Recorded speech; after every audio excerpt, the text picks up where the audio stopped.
Welcome to the next lecture of transients guys. तो आज हम किस क्वेश्चन की प्रैक्टिस करने वाले हैं? आज हम प्रैक्टिस करने वाले हैं सोर्स फ्री आरसी सर्किट के questions. Source free RL circuit के क्वेश्चंस मैं ऑलरेडी करवा चुका हूं। एक बार हम देख लेते हैं सोर्स फ्री आरसी सर्किट, यानी कि पहले हम जितने टाइप के क्वेश्चंस बन सकते हैं वो मैं आपको बता दूं, फिर एक साथ हम सारे क्वेश्चंस की प्रैक्टिस करेंगे और स्टार्टिंग में आपको पहचानना पड़ेगा कि ये किस टाइप का क्वेश्चन है। तो ये किस टाइप का क्वेश्चन है, आप देखिए t is equal to zero पे हम स्विच को ओपन कर रहे हैं। मतलब t is equal to zero पे ये जो कैपेसिटर है ये सोर्स से अलग हो गया। मतलब ये सोर्स फ्री आरसी सर्किट का क्वेश्चन है। चलिए, क्वेश्चन में क्या बोला जा रहा है कि in the given figure switch was closed for a long time. Switch जो था वो बहुत समय से बंद था और फाइनली हमने इसे ओपन कर दिया t is equal to zero पे। तो स्विच बहुत देर से बंद था और हमने इसे t is equal to zero पे ओपन किया। मतलब t is equal to zero से ठीक पहले, यानी कि जीरो माइनस पे स्विच हमारा क्लोज रहा होगा और काफी समय से बंद था, यानी कि स्टेडी स्टेट। तो t is equal to zero minus में हम क्या बना लेते हैं, circuit at t is equal to zero minus condition है हमारी स्टेडी स्टेट। सर्किट बनाइए प्लस माइनस 20 वोल्ट। स्विच हमारा क्या था, क्लोज था इस टाइम पे। 1 ओम, 9 ओम। और स्टेडी स्टेट में क्या होता है, capacitor as a open circuit behave करता है। तो कैपेसिटर को हमने क्या कर दिया, ओपन। ये है 3 ओम, ये है प्लस, ये है माइनस, ये है वोल्टेज अक्रॉस कैपेसिटर। और ये कंडीशन कौन सी है, zero minus. So V C zero minus, यानी कि इनिशियल वोल्टेज अक्रॉस कैपेसिटर। तो अब हम वी सी जीरो माइनस निकाल सकते हैं। वी सी जीरो माइनस क्या होगा, V C zero minus is nothing but the voltage across 9 ohm. तो आप चाहो तो यहाँ से केवीएल लगा के 9 ओम के अक्रॉस करंट फाइंड कर सकते हो, उसके बाद यहाँ से वोल्टेज फाइंड कर लेना। या आप डायरेक्ट वोल्टेज डिवीजन रूल लगा दो, क्योंकि ये जो 20 वोल्ट का वोल्टेज है वो 3 ओम और 9 ओम के अक्रॉस डिवाइड हो रहा है। तो जो वीसी जीरो प्लस है वो 9 ओम के अक्रॉस का वोल्टेज है। तो VC zero minus is equal to total voltage हम कितना सप्लाई कर रहे हैं, 20। किसके अक्रॉस हमें वोल्टेज निकालना है, 9 के across, divided by total resistance that is 9 + 3। तो ये हो जाएगा 20 × 9 डिवाइडेड बाई, ये आ जाएगा 12। यहां से हमें मिल गया कितना, 15 वोल्ट। मतलब इनिशियली इस कैपेसिटर के अक्रॉस का वोल्टेज कितना था, 15 वोल्ट। तो आप मुझे बताइए, अगर हम zero plus VC zero plus की वैल्यू निकालें तो जीरो माइनस से जीरो प्लस का समय बहुत कम होता है और कैपेसिटर के अक्रॉस अचानक से वोल्टेज कभी चेंज नहीं होता, क्योंकि ये rate of change of voltage को अपोज करता है। तो 15 वोल्ट अगर वीसी जीरो माइनस है तो 15 वोल्ट ही वीसी जीरो प्लस होगा। यहां से हम अपना एक क्वेश्चन सॉल्व कर सकते हैं। यहाँ पे क्या बोला जा रहा है, initial energy stored in the capacitor हमें निकालनी है। तो एनर्जी स्टोर्ड इन कैपेसिटर क्या होता है, हाफ सीवी स्क्वायर। तो कैपेसिटर तो चेंज नहीं होगा, हमें इनिशियल एनर्जी स्टोर्ड निकालना है। तो वोल्टेज कौन सा यूज करेंगे हम, इनिशियल। तो zero minus, so half into capacitor कितने का था हमारा, 20 मिली फैरेड, सॉरी यस 20 मिली फैरेड। सो 20 × 10⁻³ वीसी जीरो माइनस, यानी कि इनिशियल वोल्टेज। और इनिशियल वोल्टेज हमारा कितना है, 15। तो 15 का स्क्वायर। इनिशियल एनर्जी स्टोर्ड आपको मिल जाएगा 2.25 जूल। करेक्ट। अब हमने क्या किया, इस स्विच को ओपन कर दिया। जब हमने स्विच को ओपन किया तो ये क्या हो गया, जो कैपेसिटर है वो सोर्स से अलग हो गया। और हमें क्या निकालना है, voltage across capacitor at t is equal to greater than और इक्वल टू जीरो। तो अब हम at t is equal to infinite, या अगर आपसे ये तो नहीं पूछा जा रहा है फिर भी हम कर लेते हैं, क्योंकि हम प्रैक्टिस कर रहे हैं। यहाँ पे t is equal to zero plus पे हम अपना सर्किट का एनालिसिस करते हैं। तो t is equal to zero plus पे मैंने क्या बताया था, वोल्टेज सोर्स किसको रिप्लेस करता है, कैपेसिटर को। यानी कि कैपेसिटर को वोल्टेज सोर्स से रिप्लेस कर दीजिए। स्विच हमने ओपन कर दिया है, ये 9 ओम, ये 1 ओम, और इस कैपेसिटर को हमने ओपन कर दिया विथ अ वोल्टेज सोर्स, और वोल्टेज सोर्स की वैल्यू क्या होगी, इनिशियल वोल्टेज जो था 15 वोल्ट, तो ये आ गया 15 वोल्ट। तो यहां से अगर आपको बोला जा रहा है कि कैपेसिटर के क्रॉस की वैल्यू निकालिए, तो आप यहां से करंट निकाल सकते हो, बट ये बोला नहीं जा रहा है यहाँ पे। तो हम सीधे चलते हैं क्या, t is equal to infinite पे, यानी कि स्टेडी स्टेट कंडीशन पे। At t is equal to infinite, या t is equal to infinite ना लिख के इसे t is greater than zero पे हम लिख लेते हैं, क्योंकि हमें t is greater than zero पे हमसे पूछा जा रहा है कैपेसिटर के अक्रॉस का वोल्टेज। तो t is greater than zero पे मैंने क्या बताया था, इंडक्टर को हम किससे रिप्लेस करते थे, current source in parallel with inductor.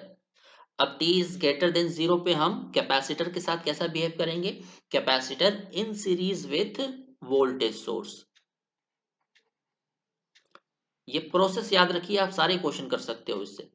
1 ओम, अब हम कैपेसिटर को रिप्लेस कर देते हैं इसके voltage source, that is 15 volt, और इसके कैपेसिटेंस से। कैपेसिटेंस हमें दिया गया कितना, 3 मिली फैरेड।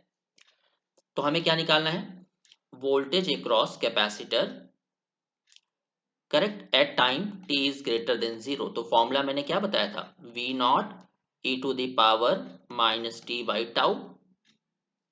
टाउ यहाँ पे क्या हो जाएगा, RL सर्किट के लिए टाउ कितना होता था, L अपॉन आर, बट यहाँ पे टाउ कितना हो जाएगा, आर सी, यानी कि R इक्विवेलेंट और C इक्विवेलेंट। तो यहाँ पे देखिए R इक्विवेलेंट मैंने कैसे बोला था निकालने को आपको, कैपेसिटर या इंडक्टर है तो उसको ओपन कर दीजिए, इसके क्रॉस से आप निकालिए इक्विवेलेंट रेजिस्टेंस। तो जब आप कैपेसिटर को ओपन करके इक्विवेलेंट रेजिस्टेंस निकालोगे तो ये 9 और 1 ओम क्या आ जाएगा सीरीज में, यानी कि R इक्विवेलेंट हमारे पास 10 आ गया, और कैपेसिटर एक ही है तो C इक्विवेलेंट वही कैपेसिटर की वैल्यू हो जाएगी 3 into 10 raise to power minus 3। तो टाउ यहां से हमें मिल गया, एक सेकेंड, कैपेसिटर की वैल्यू हमें कितनी दी गई है, एक मिनट में चेक कर लेता हूं, 20 मिली फैरेड है गाइस, ये 20 मिली फैरेड है, 20 मिली फैरेड।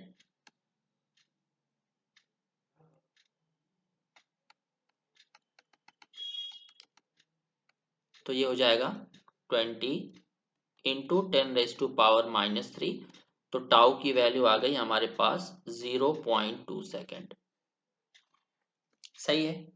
अब यहाँ पे V नॉट क्या रिप्रेजेंट कर रहा है, V नॉट रिप्रेजेंट कर रहा है इनिशियल वोल्टेज। इनिशियल वोल्टेज हमने कितना निकाला था, 15 वोल्ट का, तो ये आ गया 15 e to the power minus T by 0.2, ये हमें VCT की वैल्यू मिल गई। तो ये आपका आंसर होगा। आप देख सकते हो एक प्रोसेस को लेके हम सारे क्वेश्चन सॉल्व कर सकते हैं। तो चलिए एक और क्वेश्चन सॉल्व करते हैं, फिर देखते हैं दूसरे टाइप का क्वेश्चन। तो सेकेंड क्वेश्चन को ध्यान से देखिए, इसमें क्या बोला जा रहा है कि जो स्विच था, अब मैं बार बार स्टेटमेंट नहीं लिखूंगा, आपको वेल नोन सेल्फ नोन होना चाहिए कि यहाँ पे देखिए जो स्विच के क्रॉस एरो का डायरेक्शन है ये ऊपर की तरफ है, और लिखा जा रहा है t is equal to zero, यानी कि हम t is equal to zero पे स्विच ओपन कर रहे हैं। तो हमें क्या पता चल जाना चाहिए यहाँ से कि स्विच बहुत देर से क्लोज रहा होगा, इसीलिए हम t is equal to zero पे स्विच को ओपन कर रहे हैं। तो और ये किस टाइप का क्वेश्चन है, जब हमने t is equal to zero पे स्विच को ओपन किया तो स्टेडी स्टेट पे क्या है, जो कैपेसिटर है वो सोर्स से अलग हो गया, यानी कि ये सोर्स फ्री आरसी सर्किट का क्वेश्चन है। हमसे निकालने के लिए क्या बोला जा रहा है, आई जीरो प्लस वीसीटी और वीसी जीरो माइनस। तो सबसे पहला स्टेप मैंने क्या बताया था सोर्स फ्री सर्किट के लिए, T is equal to zero minus पे सर्किट बना लीजिए। तो at T is equal to zero minus, ये किस टाइप की कंडीशन है, स्टेडी स्टेट है या इनिशियल कंडीशन है, स्विच बहुत देर से क्लोज था, हमने t is equal to zero पे ओपन किया, मतलब t is equal to zero से थोड़ा सा पहले, यानी कि जीरो माइनस पे स्विच क्लोज रहा होगा और काफी समय से क्लोज था, मतलब ये स्टेडी स्टेट। और स्टेडी स्टेट पे कैपेसिटर कैसा बिहेव करता है बताइए, कैपेसिटर बिहेव करता है एज अ ओपन सर्किट। तो सर्किट बनाते हैं, स्विच हमारा अभी क्लोज है, t is equal to 0, minus का सर्किट है।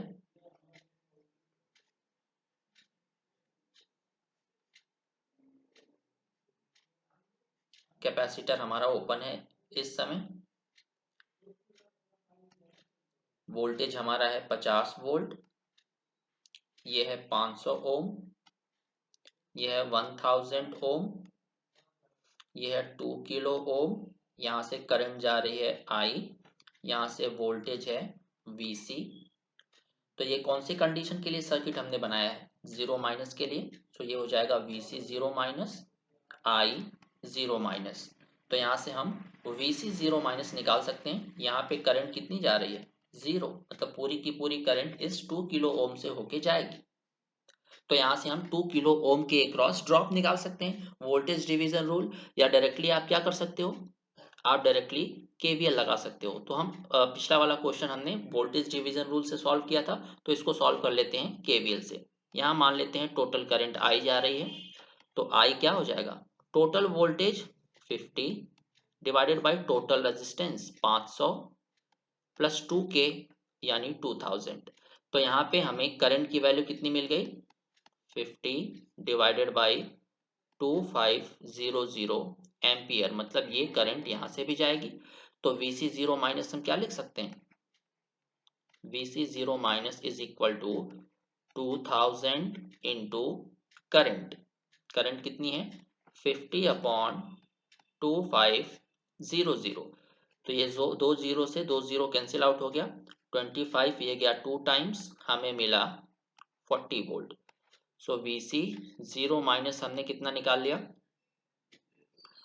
40 वोल्ट। और यही हमें चाहिए था। आप देख सकते हो VC जीरो माइनस हमारा कितना आ गया? 40 वोल्ट। अब VC जीरो माइनस ही क्या होता है? VC जीरो प्लस, क्योंकि कैपेसिटर के अक्रॉस का जो वोल्टेज है वो अचानक से चेंज नहीं होता है। सो VC जीरो प्लस, एक चीज तो हमें मिल गई। अब हम सर्किट किसका बनाएंगे? T is equal to zero plus पे। तो हेडिंग डाल लीजिएगा, at T is equal to zero plus. T is equal to zero plus पे मैंने क्या बताया था? कैपेसिटर को रिप्लेस कर दीजिए उसके करंट सोर्स से, और वोल्टेज सोर्स किसको रिप्लेस करेगा? कैपेसिटर को। तो जहां पे कैपेसिटर था उसे हम रिप्लेस कर देंगे वोल्टेज सोर्स से। स्विच अब हमारा क्या हो गया? ओपन। आप देखिए स्विच हमारा ओपन हो चुका है। तो अब हम सोर्स को नहीं बनाएंगे, क्योंकि सोर्स कैपेसिटर से अलग हो चुका है। यह है 2 किलो ओम का रेजिस्टर, यह है 1000 ओम का रेजिस्टर। इसको हमने रिप्लेस कर दिया वोल्टेज सोर्स से, कैपेसिटर को। यह है हमारा 2000 ओम, ये है हमारा 1000 ओम। यहाँ से करंट कितना जा रहा है?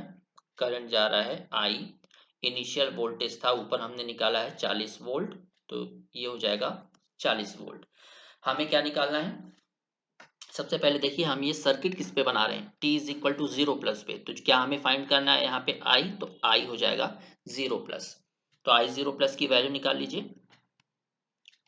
टोटल वोल्टेज हमारा कितना है? 40 डिवाइडेड बाई क्या हो जाएगा? 3000 रेजिस्टेंस। तो ये हमारा हो गया I जीरो प्लस। तो ये हमने I जीरो प्लस भी निकाल लिया है, VC जीरो माइनस भी निकाल लिया है। अब हमें क्या निकालना है? VC इंटू टी एट, यहाँ पे ऑलरेडी वेल नोन है कि T इज ग्रेटर देन और इक्वल टू जीरो पे हमें निकालना है। सो VCT। तो सर्किट हमें किस पे निकालना है? किस पे बनाना है? At T is greater than zero पे। और मैंने क्या बताया था? T is greater than zero पे हम सर्किट को कैसे मॉडिफाई करेंगे? ये 2000 ओम का रेजिस्टेंस है, ये 1000 ओम का रेजिस्टेंस है। हम वोल्टेज सोर्स के साथ क्या कनेक्ट कर देंगे? उसका कैपेसिटेंस। ये हो गया इक्विवेलेंट सर्किट ऑफ कैपेसिटेंस। तो वोल्टेज सोर्स था हमारा 40 वोल्ट का, कैपेसिटर हमने कितने का कनेक्ट किया था? मैं भूल गया, एक सेकंड देख लेते हैं। 1 माइक्रोफैरेड का, 1 माइक्रोफैरेड। अब हमें क्या निकालना है? VC टी, कैपेसिटर के क्रॉस का वोल्टेज। फॉर्मूला मैंने कल डिराइव कराया था, V C T is equal to V not यानी कि इनिशियल वोल्टेज ई की power minus T by tau. Tau क्या है? Time constant. तो टाउ हो जाएगा, आरसी सर्किट है, R equivalent C equivalent. R equivalent यानी 2000 ओम और 1000 ओम सीरीज में है, तो ये आ जाएगा 3000। कैपेसिटर एक ही है, तो सी इक्विवेलेंट हो जाएगा 1 इंटू 10⁻⁻�6 यानी कि 1 माइक्रो फैरेड। तो यहाँ से हमें 3 इंटू 10⁻⁻3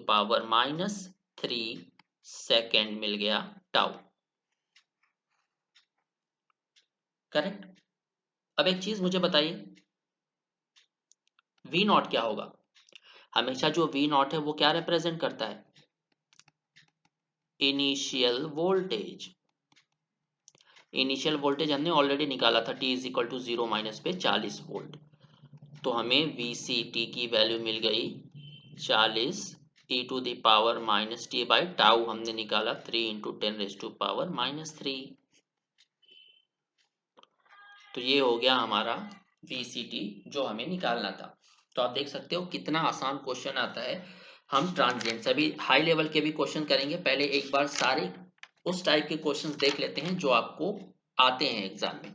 तो अभी तो हमने पढ़ा सोर्स फ्री सर्किट्स, जिसमें हमने पढ़ा सोर्स फ्री आरएल सर्किट और source free RC circuit. Now let us discuss the circuit with sources. अब हम वो सर्किट पढ़ेंगे जिसमें स्विच को ऑपरेट करने के बाद जो सोर्स है वो सर्किट में वापस आ जाता है। तो देखिए,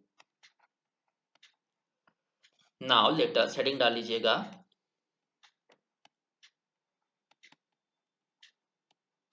discuss about circuit with sources.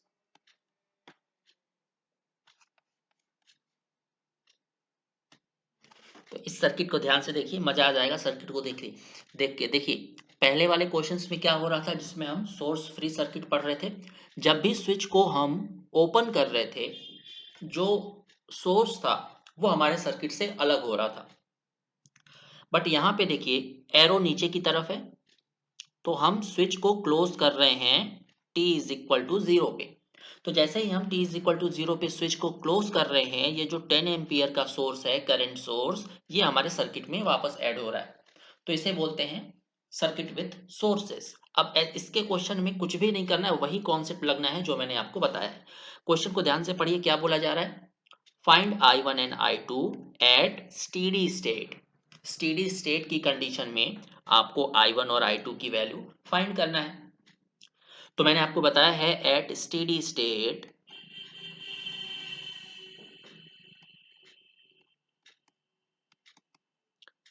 Inductor,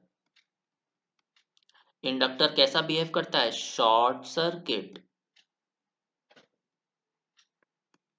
inductor short circuit की तरह बिहेव करता है। तो सर्किट बना लीजिए स्टेडी स्टेट कंडीशन का, 10 एम्पियर,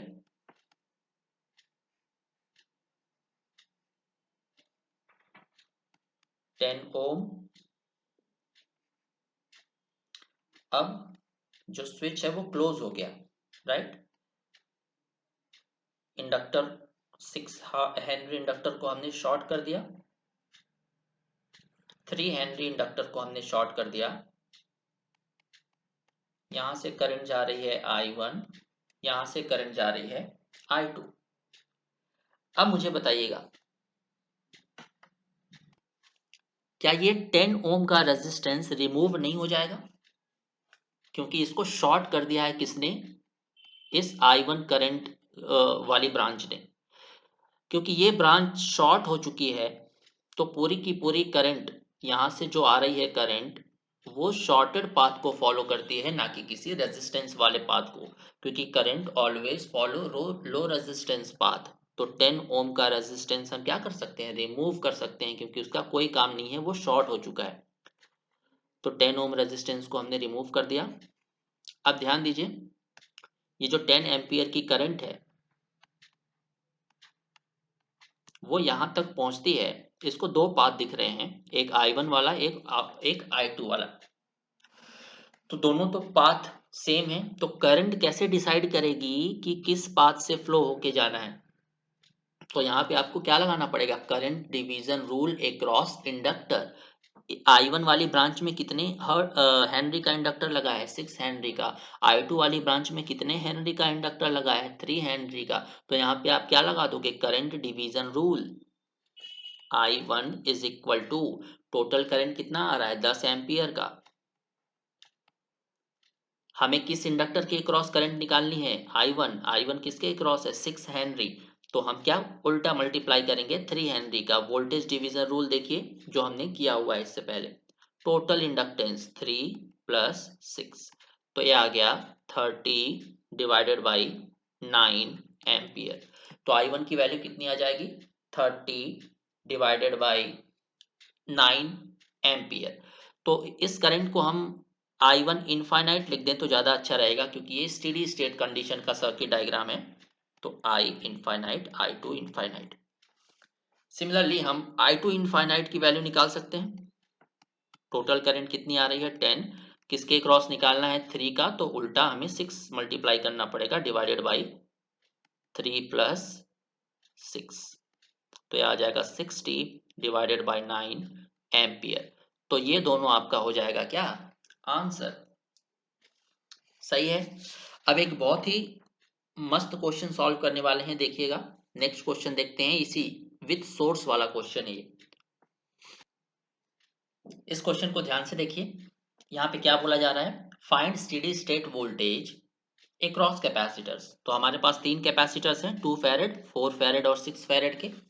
आपसे क्या बोला जा रहा है कि आपको इनके अक्रॉस वोल्टेज निकालना है, कब, एट स्टेडी स्टेट। तो मैंने बताया स्टेडी स्टेट में कैपेसिटर कैसे बिहेव करते हैं, open circuit. At steady state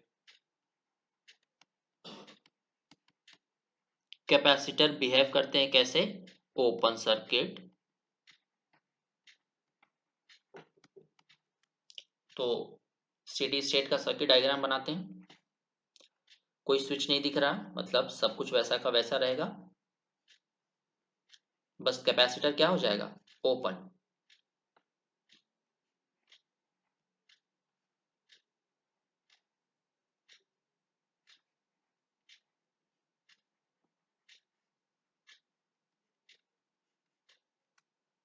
ये कैपेसिटर हमने ओपन कर दिए। ये पहला कैपेसिटर है, तो इसके क्रॉस का वोल्टेज हमने मान लिया Vc1 इनफाइनाइट, इसे हमने मान लिया Vc2 इनफाइनाइट, और इसको हमने मान लिया Vc3 इनफाइनाइट। ये रेजिस्टेंस है 20 ओम का, 40 ओम, 60 ओम, 500 वोल्ट। अब हमें इस पर्टिकुलर सर्किट के लिए Vc1 इनफाइनाइट, Vc2 इनफाइनाइट और Vc3 इनफाइनाइट निकालना है। तो सबसे पहले Vc इनफाइनाइट निकालते हैं। Vc इनफाइनाइट किसके क्रॉस का वोल्टेज होगा, देखिए 40 ओम के क्रॉस का वोल्टेज। तो 40 ओम के क्रॉस का वोल्टेज हम कैसे निकाल सकते हैं, by voltage division rule. Total voltage हम 500 वोल्ट अप्लाई कर रहे हैं, जो कि डिवाइड हो रहा है 60 ओम और 40 ओम में। सो Vc1 इनफाइनाइट टोटल वोल्टेज 500 किसके क्रॉस निकालना है, 40 के क्रॉस। टोटल रेजिस्टेंस 40 प्लस 60 कितना हो गया, 500 इंटू 40 डिवाइडेड बाई 100। तो इनफाइनाइट Vc1 इनफाइनाइट कितना आ गया, 200 वोल्ट। मतलब ये जो वोल्टेज है हमारा 200 वोल्ट है। अब ये जो 200 वोल्ट का वोल्टेज है, ये as a voltage source act करेगा किसके लिए, Vc2 और Vc3 के लिए। एक बार सर्किट थोड़ा सा और साफ बना देता हूं मैं।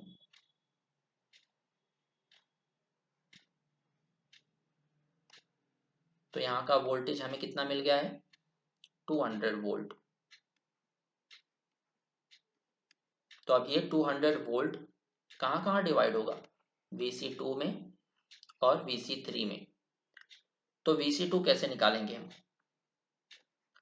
Vc2 is equal to total voltage हम कितना सप्लाई दे रहे हैं बताइए, 200 मल्टीप्लाइड बाई किसके क्रॉस हमें चाहिए वोल्टेज, 4 फैरेड के क्रॉस।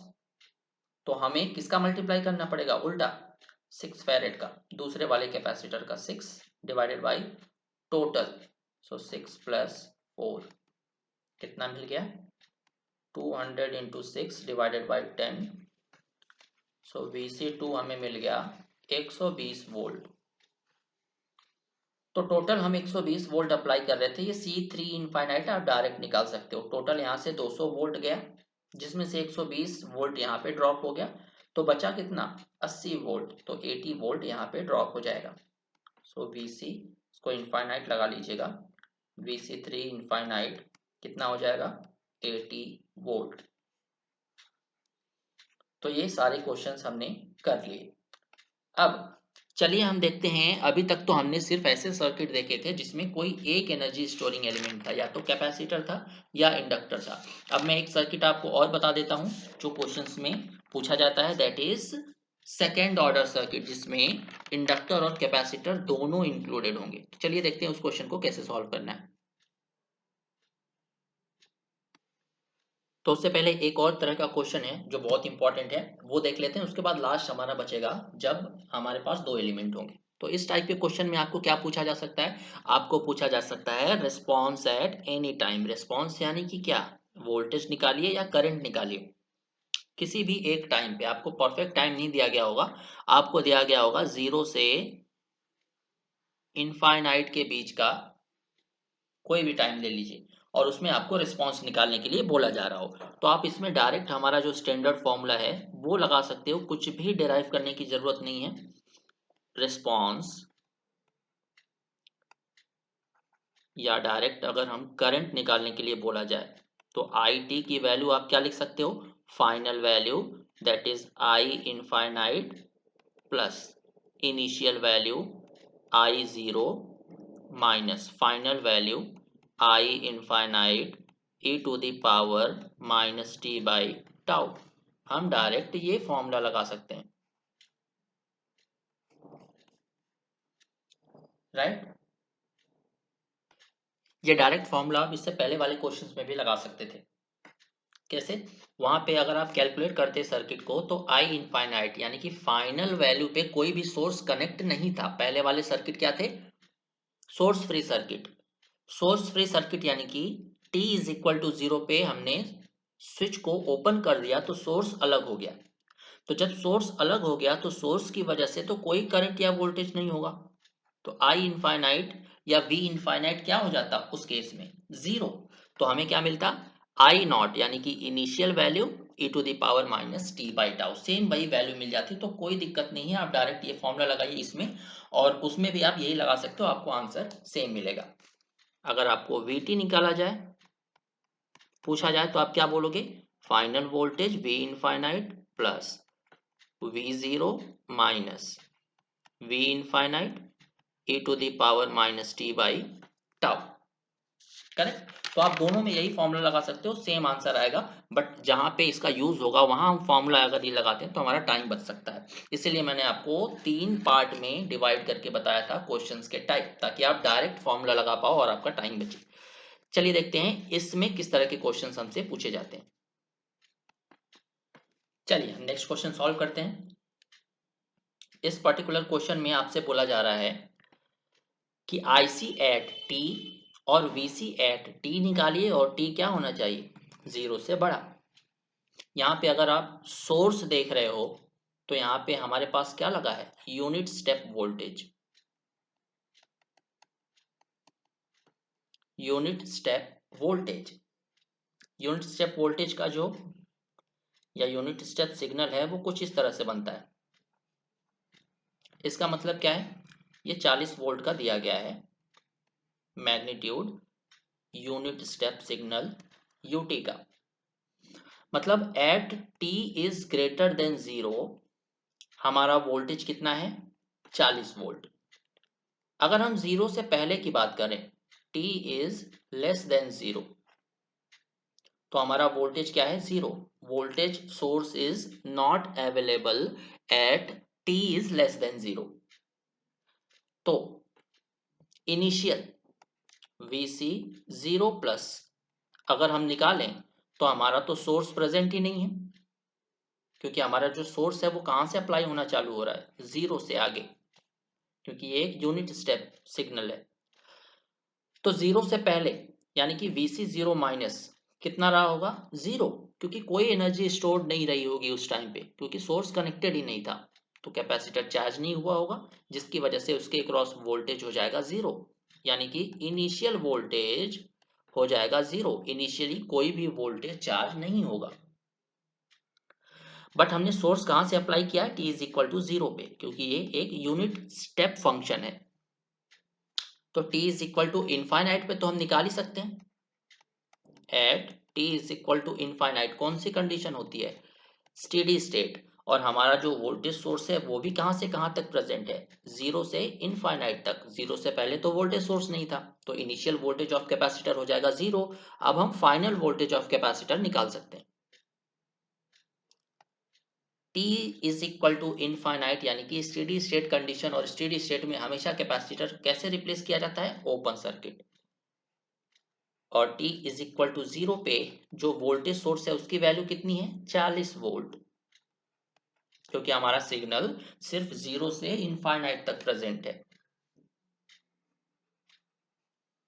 4 ओम 2 ओम 1 ओम और ये हो गया ओपन। यहाँ का वोल्टेज क्या कहलाएगा Vc, और हम किस कंडीशन की बात कर रहे हैं इनफाइनाइट की। सो Vc इनफाइनाइट हमें क्या निकालना है यहाँ पे Vc इनफाइनाइट। यहाँ पे तो करंट जाएगी नहीं, I इज इक्वल टू 0, मतलब करंट कैसा पाथ फॉलो करेगी 4 और 2 ओम से। मतलब यहाँ पे हम वोल्टेज डिवीजन रूल लगा सकते हैं, और जो 2 ओम के क्रॉस वोल्टेज होगा वही Vc इनफाइनाइट होगा, correct. So Vc infinite is equal to total voltage हम अप्लाई कर रहे हैं 40, किसके क्रॉस हमें निकालना है 2 ओम के क्रॉस, तो multiplied by 2 divided by total 4 plus 2, तो ये आ जाएगा 80 डिवाइडेड बाई 6 यानी कि 40 divided by 3, 40 divided by 3 volt. अब हम निकाल लेते हैं अपना Vt। हमें Vt पूछा गया क्वेश्चन में, तो Vt का फॉर्मूला अभी हमने क्या देखा Vc 0, क्या राइट, बताइए सही है या गलत है। Vc इनफाइनाइट होगा, पहले फाइनल वैल्यू लिखा जाता है याद रखिए। सो Vc इनफाइनाइट Vc 0 यहाँ पे हो जाएगा माइनस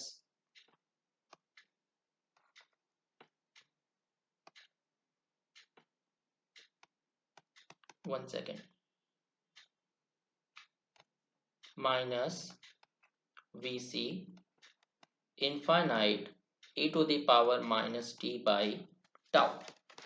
अब Vc 0 तो हमारा क्या है 0, क्यों 0 है अगर कोई पूछे तो क्या बताओगे आप, क्योंकि इनिशियली कोई भी सोर्स कनेक्ट नहीं था, क्योंकि माइनस इनफाइनाइट से 0 तक वोल्टेज सोर्स हम क्या अप्लाई कर रहे थे 0। हमारा जो वोल्टेज सोर्स है वो कहाँ से शुरू हो रहा है 0 से इनफाइनाइट के बीच में, तो इनिशियल वोल्टेज हो जाएगा 0। फाइनल वोल्टेज क्या है 40/3 माइनस ये हो जाएगा 40/3 e to the power minus t by tau. Tau RC circuit के लिए क्या हो जाता है R equivalent C equivalent. R equivalent हम कैसे निकालेंगे वोल्टेज सोर्स को शॉर्ट कर दीजिए, 4 ओम और 2 ओम आ गया किस में पैरेलल में, और ये पैरेलल कॉम्बिनेशन 1 ओम के साथ सीरीज में, हमें हमेशा कैपेसिटर से चेक करना है। सो 4 इंटू 2 डिवाइडेड बाई 6, तो ये आ गया 4/3 प्लस 1 7/3, तो आर इक्विवेलेंट हमारा आ गया 7/3 कैपेसिटर की वैल्यू कितनी दी गई है 1 फैरेड, तो ये आ जाएगा 1। तो टाउ की वैल्यू आ गई 7/3 सेकेंड, तो 7 3 ऊपर चला जाएगा। तो यहाँ से हम क्या ले सकते हैं 40/3 कॉमन, क्या मिल जाएगा हमें, क्या मिल जाएगा 1 minus E to the power -3t/7, ये हमारा आंसर हो जाएगा। तो अभी हम बहुत सारे क्वेश्चंस की प्रैक्टिस करेंगे इस पर्टिकुलर टॉपिक के, तो बने रहिए हमारे साथ और चैनल को लाइक शेयर और सब्सक्राइब करना मत भूलिएगा। Thank you very much.